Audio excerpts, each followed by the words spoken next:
안녕하세요. 사진작가 김명중입니다. 반갑습니다. 오늘은 마지막 네 번째 이야기 시간입니다. 너무 아쉬워요. 저도 아쉬워요. 오늘은 많은 분들에게 좀 약간 재밌고 유익한 걸 말씀드리고자 했잖아요. 예. 뭐냐면 짠! 사진 잘 찍는 방법.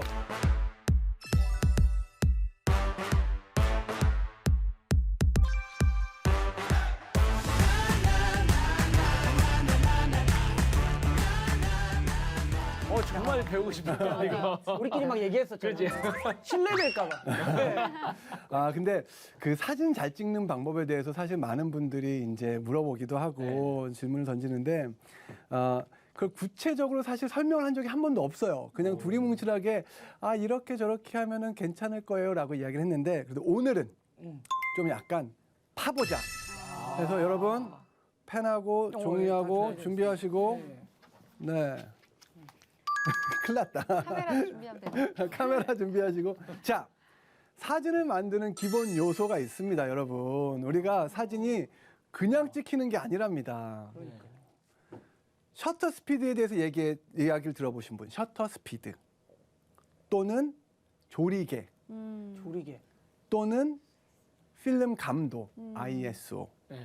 예. 그렇죠. 이게 그냥 들어는 들어는 봤는데 봤는데 잘 막 몰라요. 그렇죠. 네. 사진은 빛을 반사하는 것을 담아내는 예술이잖아요.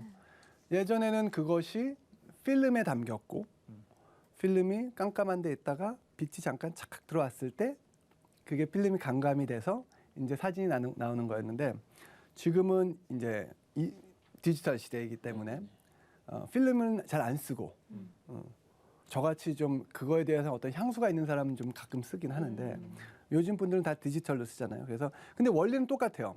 우리 다들 갖고 있는 카메라 폰도 전화기에 있는 카메라도 다 이렇게 같은 원리로 빛을 센서가 있으면 빛을 잠깐 살짝 비춰줘서 센서에 상이 맺히는 거거든요. 그러면 여자친구를 사진을 찍어줘야 되는데 여자친구한테 사진 찍어주려면 좀 알아야 될 거잖아요. 어찌 못 나오거든요. 그래서 여자친구, 뭐 남자친구, 남편, 아이들 사진 찍어줄 때 알고 찍으면 좋잖아요. 저희 아내도 저한테 맨날 뭐라고요. 핸드폰 사진 못 찍는다고. 진짜요? 사진을 제가 몇십 년을 찍었는데 제가 핸드폰 사진 갖고 찍으려면 저 와이프가 있다가 오빠 그냥 줘, 내가 찍을게 이러시거든요. 그래서 사진의 기본 요소를 좀 알아야 돼요. 셔터 스피드를 쉽게 설명하자면 뭐냐면, 보통 우리가 사진 찍을 때 찰칵찰칵 입으로 그런 흉내를 내잖아요. 찰칵찰칵. 찰칵찰칵 그 사운드가 셔터 스피드의 사운드거든요. 예전에 그 필름 시대 때, 지금도 그렇지만 셔터라는 것이 필름을 가리고 있다가 누르면 찰칵하고 열려요. 근데 찰칵 하면 빠른 거잖아요. 찰칵 하면 느린 거잖아요. 그래서 셔터 스피드가 빠르고 느리고 찰칵과 찰칵의 차이가 일단 중요하고요. 그게 셔터 스피드예요. 두 번째, 조리개.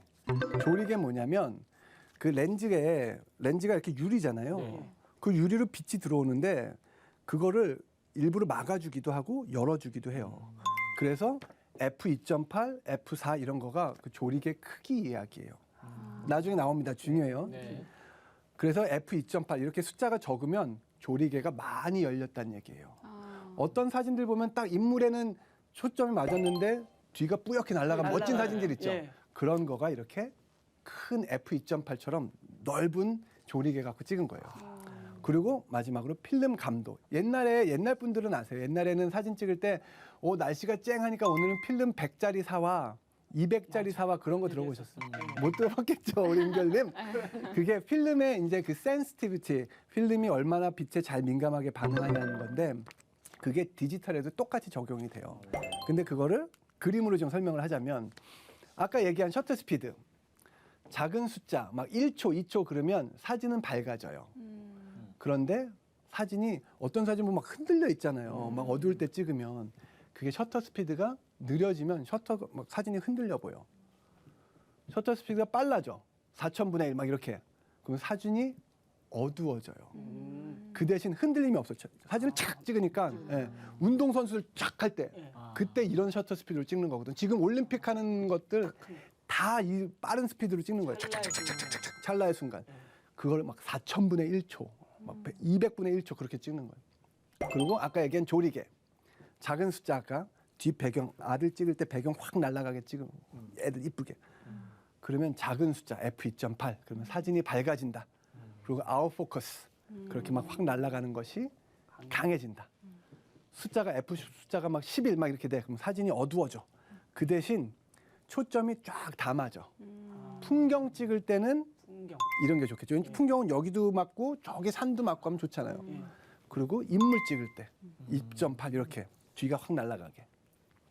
그리고 아까 얘기한 필름 감도, ISO 감도 숫자가 낮아져. 200, 100 이렇게 낮아져. 그러면 사진이 어두워져. 그 대신 입자가 되게 고와서 사진이 고화질이 돼요. 선명해 막. 그 대신 막 숫자가 커져. 우리가 어두운 데 들어가 갖고서 이렇게 ISO 감도를 확 높일 때가 있거든요. 그러면 사진은 밝아져.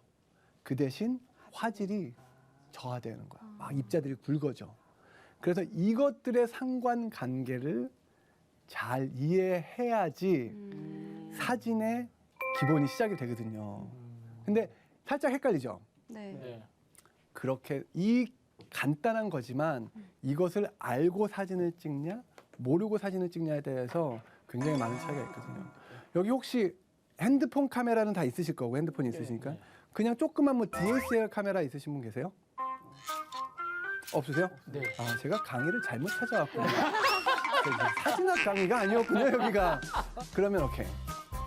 그건 아까 약간 테크니컬한 거였었고 사실 테크니컬한 거는 그냥 그 부분만 알면은 다 이제 넘어갈 수가 있는데 그러면 좋은 사진이란 무엇인가? 어떤 사진이 좋은 사진이에요, 은결님은? 난 알 것 같은데. 같이 찍었는데 나 잘 나온 사진. 그 보통 나만 생각하고 보잖아. 있었어. 아니 은결님은 또 이렇게 이쁘시게 생겨갖고 보통 다 사진 잘 나오실 것 같아요. 근데 전 사진첩을 매일 아침에 이렇게 보거든요. 예전 그냥 그 순간을 기억할 수 있는 게 제일 좋은 것 같아요. 그렇죠. 순간의 기억, 메모리. 우리 영춘님은 어떤 사진이 좋은 사진이에요? 저도 같은 것 같아요. 사진을 음. 정리를 할 때 보면 이게 이쁘고 이런 것보다 이 사진 보면은 그때 생각나고 이런 것들은 남겨놓고 나머지들은 좀 삭제하는 편이거든요. 맞아요. 그래서 그런 사진들이 저한테 좋다. 그리고 좀 제가 잘 나와야 되고. 잘 나와야지 중요하죠. 저를 중점적으로. 잘 나와야지. 그리고 우리 인성님은 찍힌 사람이 기분이 좋은 사진이 아닐까 저는 그렇게 생각합니다. 오, 자 여기서 박수 한번 주세요. 정답인가요? 아 근데 이제 정답이란 건 사실 없는데 저랑 굉장히 제가 추구하는 사진에 대해서 굉장히 비슷한 이야기를 하고 있어요. 그러니까는 좋은 사진에 대해서 우리가 이야기를 할 때 첫 번째 테크닉적으로 큰 오류가 없는 사진, 예를 들어서 막 셔터 스피드가 너무 느려갖고 막 사진이 흐려 보인다거나 어떻게 막 초점이 잘 안 맞았거나 그런 오류가 일단 첫 번째로 좀 없는 사진들. 근데 요즘은 핸드폰 같은 경우 또는 일반 DSLR 카메라도 자동 기능이 너무 잘 돼 있어서 그런 것들 웬만큼 다 맞춰주거든요. 그럼 두 번째, 그런 건 이제 좀 잘 요즘 컴퓨터들이 잘 돼 있으니까 두 번째, 앵글과 구도가 잘 맞은 사진. 예, 그렇죠. 예를 들어서 사람이 있고 풍경 사진을 찍는데 뒤에 멋진 산이 있어. 그리고 그 앞에 이제 남자친구가 이렇게 딱 섰어. 근데 여자친구가 풍경을 멋지게 찍어준다고 하고 얼굴을 이만큼만 잘랐어. 그러면 풍경은 멋질지 몰라서 난 이만큼밖에 안 나왔잖아요. 사진도 요만큼씩 잘라지는 거. 그러니까 그거는 이제 구도나 앵글이 이제 잘못된 사진인 거죠. 앵글과 구도가 잘 맞은 사진. 근데 세 번째가 굉장히 중요한데 그거는 인물의 감정이 느껴지는 사진. 은결 씨가 막 일을 하고 있을 때 찍었어. 근데 딱 보니까 은결 씨가 막 그 집중해서 무언가를 쓰고 있어. 이 사람의 기운이 느껴져. 또는 우리 인성님이 색스폰을 막 멋지게 불고 있어. 그러면서 거기에 확 흠취해서 그 자기도 모르는 막 그런 무아지경의 세계에서 막 연주를 하고 있어. 그때 나오는 그 에너지, 그 감정. 그러니까 사진은 솔직한 감정이 담기면 굉장히 멋있어진다고 생각을 하거든요. 그래서 인물의 감정이 그렇게 담길 수 있는 사진. 그래서 우리 핸드폰이 되게 좋은 게 항상 갖고 다니잖아요. 맞아요. 그러니까 어떤 느낌이 있을 때 그냥 팍팍팍 찍는 거예요, 계속. 예. 그 감정을 근데 몰래 찍을 때 되게 잘 나와요. 이렇게 막 맞아, 뭐 맞아. 막 이게 맞는 것 좀, 같아요, 예, 진짜. 살짝 다른 데 보고 있을 때 찍는다고 막 의식하면은 맞아, 의식하는 순간 이게 딱 굳잖아요. 네. 마지막으로 제 생각에 찍는 사람의 애정이 담겨 있는 사진. 여자친구가 오빠 나 사진 찍어줘 그랬더니 응 알았어. 야 됐어. 안 되죠. 일단 여자친구가 사진 찍어달라면 첫 번째 해야 될 것 무릎을 꿇어야죠. 그렇죠. 다리 길게 쫙 해갖고 항상 여자친구는 이렇게 공경받아야 됩니다라는 그런 마음을 가져갖고 딱 이렇게 좀 무릎 꿇는 자세. 그렇게 찍는 사람의 애정이 담겨 있어야 되는데 그것을 정말 잘 표현한 시가 있어요. 저는 그 시를 딱 봤을 때 내 사진이 이래야 되는구나라고 느꼈어요. 그게 궁금한데. 나태주 오. 시인님의 아. 풀꽃이라는 시예요. 태주 시인님. 예. 자세히 보아야 이쁘다. 사진은 건성으로 이렇게 봐서 모멘트가 나오지 않거든요. 같은 골목길을 가더라도 자세히 골목길을 한번 들여다보시고 다르게 보여요. 같은 꽃을 보더라도 그 꽃을 자세히 한번 봐보고 꽃잎을 봐보고 꽃 가지를 봐보고 또는 밑에 있는 뿌리를 한번 봐보고 그렇게 자세히 내 사물을 내 주변에 있는 평범한 사물을 봤을 때 그 평범함 속에 숨겨져 있는 비범함이 나타나거든요. 너무나 감각적으로 막 우리 인스타그램이나 그런 데 막 올려져 있는 막 사람들 자주 못 가는 그런 곳에 있는 화려한 막 비싼 그런 사진들은 우리를 저는 더 피곤하게 만든다고 생각을 하거든요. 부럽게 만들고. 맞아요. 근데 그런 거 말고 정말 내 주변에 깔려 있는 그런 많은 작은 풍경들, 그런 소소한 것들을 자세히 바라보기 시작하면 내가 평소에 보지 못했던 것들이 보이기 시작을 하거든요. 그래서 저는 차를 안 타고 다니려고 노력을 많이 해요. 사진을 찍는 사람인데 차를 타고 다니면은 풍경을 볼 기회가 없는 거예요. 근데 풍경이라는 것이 이렇게 딱 지나면 오늘 노을 이쁘네 이 정도가 아니거든. 그 자리에 서서 해가 이 정도에 있을 때는 어떤 느낌일까? 해가 이 정도 떨어졌을 때는 어떤 느낌일까? 거기 주저앉아갖고서 정말 그 해가 떨어지는 걸 바라보기도 해야 되고 그렇게 애정을 갖고 풍경을 바라보기 시작하면 새로운 것들이 보이기 시작을 하고 오래 보아야 사랑스럽다는 거죠. 잠깐 스쳐가듯이 봐서는 그 사람이 사랑스러운지 알 수가 없거든요. 저는 저희 아내를 지금 20년간 보고 있어요. 20년간 바라보고 있는데 이제는 두 아이의 엄마고 예전에 우리 처음 싱글일 때 또는 출산하기 전에 비해서 몸도 많이 불었고 근데 전 그 모습이 너무 좋은 거예요. 늘어나는 흰머리, 조금씩 나타나는 주름. 아, 우리가 이렇게 함께 늙어가는구나. 젊고 푸른 싱싱한 아름다움은 보이진 않지만 우리가 인생을 함께 살아온 그 넉넉한 아름다움이 보이기 시작을 하거든요. 사진도 그렇고 사람도 그렇고 우린 너무 일률적인 아름다움을 이야기하고 있는 것 같아서 안타까울 때가 되게 많아요. 저희 아내에게 얼마 전에 이런 이야기를 했어요. 20살 때 충분히 날씬했었잖아.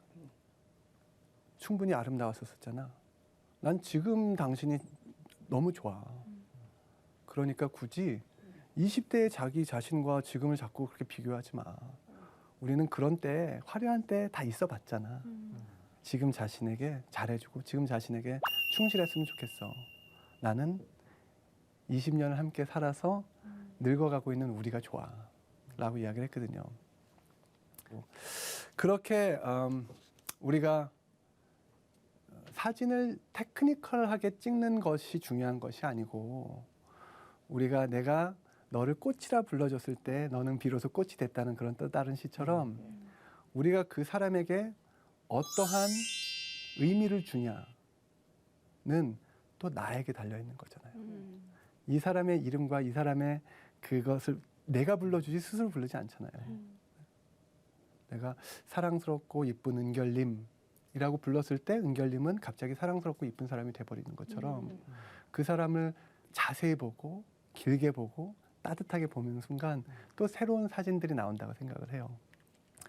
그래서 제가 좋아하는 사진으로 오늘 이 시간을 좀 마무리하려고 하는데 최근 사진은 아니에요. 우리 아이들이 조금 더 크긴 했어요. 근데 이렇게 크리스마스 카드를 가족 사진을 해서 이제 보내는 그런 풍습이 좀 있는데 그래서 크리스마스 카드를 좀 찍자고 해갖고 저희 스튜디오에 와서 이제 같이 이제 사진 찍었는데 이렇게 함께 웃으며 그 에너지, 좋은 에너지를 같이 교류할 수 있고 그리고 그것을 두고두고 볼 수 있고 그것이 사진이 주는 아주 우리에게 주는 좋은 유익이 아닌가. 아까 우리 은결님이 얘기한 것처럼 어떤 추억, 기억 그런 것들을 이렇게 담아둘 수 있고 제가 오늘도 인생을 찍습니다라는 책을 썼어요. 그리고 그 책에 내가 생각하는 사진은 무엇인가, 내가 생각하는 삶이란 무엇인가에 대해서 여러 가지 저술을 해놨거든요. 거기에 보면은 거기에도 나오는 맨 마지막에 나오는 제가 내 인생의 인생 사진전을 연다면 그 사진전의 가장 중앙에는 무엇이 들어갈까? 그것은 유명한 연예인 사진도 아니고 나에게 돈을 많이 벌어준 어떤 커머셜 사진도 아니고 그곳에는 아마 나의 가족들의 추억에 담긴 사진들이 아닐까 그런 이야기를 쓴 적이 있거든요. 여러분들도 사진에 대해서 조금 더 관심 있게 공부를 하시면 이렇게 또 삶에 지치고 힘들 때 바라보면서 미소 짓고 있을 수 있고 또 용기 얻을 수 있고 그런 힘이 될 수 있는 그런 사진들이 그런 아름다운 사진들이 여러분들 삶에도 많이 많이 나오시기를 하나님의 이름으로 축원합니다. 네. 또 오늘 사진에 대한 질문 오늘 또 마지막 또 우리 시간이니까 편하게 그동안 느꼈던 거 작가님 왜 그러셨어요? 뭐 또는 편하게 질문하실 거 있으면 질문하시고 또 이렇게 마무리를 하겠습니다. 근데 사진 찍을 때 진짜 아까 얘기도 하긴 했는데 의식을 하면은 좀 몸이 굳어지는 경우가 있거든요. 네. 그나마 저는 다른 사람들에 비해서 그래도 조금 더 자연스럽다라고 느끼는데도 이게 일반적이지 맞아요. 모습보다는 좀 더 이렇게 좀 위축되거나 굳어지거나 하는데 네. 찍히는 사람으로서 좀 더 편안한 마음을 가질 수 있는 또 그런 방법이 있을까요? 그 공통적으로 사진이 잘 나오는 사람들을 보잖아요. 그 사람들은 자존감이 되게 세요. 자존감. 그러니까 자기는 사진이 잘 나올 거라는 어떠한 믿음이 있어. 그러면 그 태도가 이렇게 나오거든요. 근데 되게 이쁘게 생긴 막 분인데 여자분인데 저는 사진만 찍으면 너무 이상하게 나와요. 그분들은 사진 진짜 이상하게 나와요. 진짜 이상하게 나와요. 왜냐하면 그렇게 되면서 이렇게 경직이 되거든. 정말 진짜 사진 너무 저 왜 그러죠? 왜 그러긴 자기 태도가 그런 거지. 그래서 그래서 자기 애가 강한 사람들이 사진이 잘 받아요. 네. 그러니까 찍어주는 사람도 애정이 있어야 되지만 찍히는 사람도 자기 애정이 있어야 돼요. 그렇죠, 그렇죠. 네. 그럼 제가 찍어주는 사람을 잘 나오게 해주고 싶으면 어떻게 해요? 내가 찍을 때 잘 나오게 해주려면 네. 일단 그 카메라 렌즈에서 줌 기능 있죠. 네. 그걸 좀 많이 써야 돼요. 한 번도 안 써봤어. 줌을. 그러니까는 이게 이렇게 와이드 앵글로 돼 있으면 왜곡이 생기거든요. 그러니까 그걸 좀 줌을 해갖고 뭐 예를 들어서 뭐 5배 정도 뭐 이렇게 줌을 해서 이렇게 찍으면 뒷 배경도 싹 날라 아웃포커싱이 되고 이런 어떤 인물들이 왜곡되지 않아서 되게 좀 멋있게 나오거든요. 네, 풍경을 찍을 때는 광각 렌즈를 많이 쓰고 그렇게 인물 찍을 때는 이렇게 줌을. 네. 저는 작가님의 앞으로의 어떤 비전 같은 게 좀 듣고 싶습니다.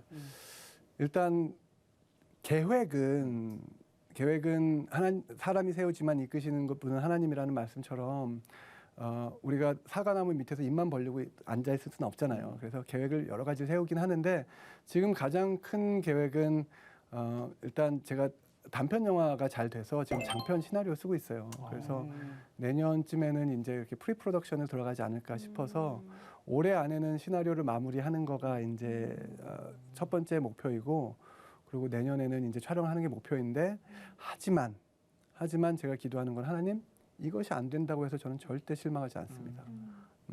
영화를 찍건 영화를 찍지 않건 내가 돈을 더 벌건 벌지 않건 하나님은 나에게 모든 것을 공급하시는 하나님이시기 때문에 하나님이 원하신다면 그 제 계획이 이루어질 것이고 하나님이 원하지 않는다면 이루어지지 않을 것을 알고 있습니다라고 기도하고 있어요. 그리고 그거보다 조금 더 큰 소망이라고 한다면 아내하고 같이 많이 늙어서 이렇게 할아버지 할머니가 돼서 같이 손잡고 다닐 수 있는 아프지 않고 한 사람 그게 그렇게 하나님 그렇게 되게 해주세요.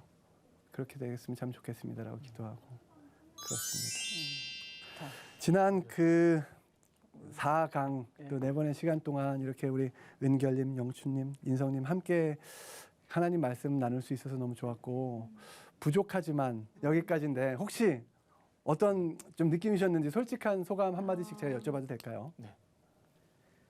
저는 일단 되게 뭔가 비슷하다고 제가 느꼈던 게 너무 많아가지고 얘기해 주신 것 때문에 저도 교회 안 다녔고 싫어했고 그러다가 이런저런 일들이 있었고 했는데 사실은 저 이제 고백하는 건데 요즘에 너무 하나님과 너무 멀리 떨어져 있었고 한 1년 가까이 교회를 안 나가고 있었거든요. 네, 그래서 좀 나가야겠다. 네. 눈물 날 것 같아요. 여기서 끝나요. 저는 뭐 사진에 관해서 오늘 뭐 전체 이제 주제가 그렇긴 했지만 어떤 작가님의 어떤 삶의 이런 이야기를 들으면서 그 중심에 정말 하나님이 딱 붙잡고 계시는구나 하는 거를 많이 느꼈습니다. 그래서 좀 많이 그런 부분에 있어서 많이 배웠고 저도 이렇게 뭐 음악을 하면서 잘 될 때도 있었고 실패할 때도 있었고 많이 그 우여곡절이 있었는데 그런 지금 주어진 이 환경에 정말 감사하겠다는 생각도 많이 했고 더 하나님 붙잡고 의지하고 그렇게 나아가겠다는 생각을 오늘 많이 했습니다. 네. 영주 씨 지금 거의 울고 계신데.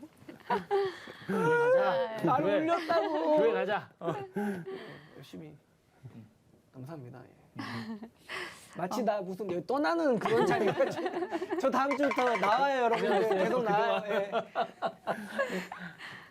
감사합니다. 이렇게 같이 또 마음을 나눠주고 또 우리 같이 신앙을 나눠줘서 굉장히 감사하고 마지막으로 제가 한참 어려웠을 때 가장 저에게 힘이 됐던 그 인물이 요셉이었거든요. 요셉이 억울하게 그 옥살이를 하고 있을 때 그때 요셉에 대해서 뭐라고 나오냐면 하나님이 요셉과 함께 형통하셨다라는 말씀이 그 성경에 나오는데 그 요셉이 막 잘 나갈 때가 아니었었잖아요. 막 거기서 막 술 맡은 관원, 막 국무총리가 되고 그러기 전에 외국으로 팔려가서 형들에게 의해서 외국으로 팔려갔고 그리고 거기서 열심히 일을 하려고 하는데 억울하게 모함을 당해서 오게 있었잖아요. 그러면 외국에서 혈혈 단신에 아무도 의지할 데가 없고 그럼 그 요셉이 얼마나 하나님만 매달렸을까. 그렇기 때문에 하나님이 그 요셉의 그 삶 중에 가장 어두웠던 그 시간에 요셉이 하나님과 형통하였다라는 말이 그때 나오는구나라고 깨달았어요. 여러분들이 어떠한 사망의 음침한 골짜기를 다닐지라도 하나님이 함께 하시면 그 시간마저도 형통하는 시간이 될 것을 믿습니다. 그 형통함이 우리 모두에게 항상 함께 하기를 다시 한번 축복합니다. 네, 감사합니다. 감사합니다. 어떡해, 우리 다 울어야 돼.